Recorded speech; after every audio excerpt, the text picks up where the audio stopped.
fresh update as it means like just today morning also I went for inspection for the infrastructure who are in and around Shillong.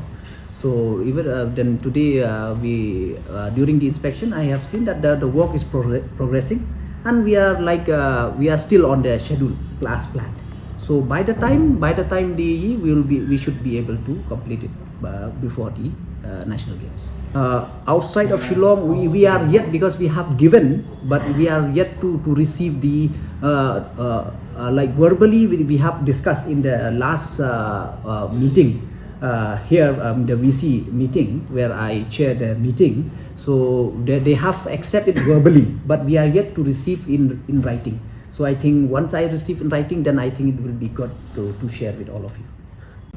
So, right now, I think it's too soon for me, because still we are. If you just say because this national game is not only for sports.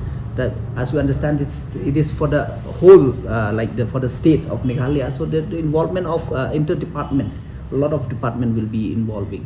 So that right now I think it's too soon for me to give you the exact budgeted amount. No doubt we have here and there, but I think it's too early for me to give you the exact amount right now.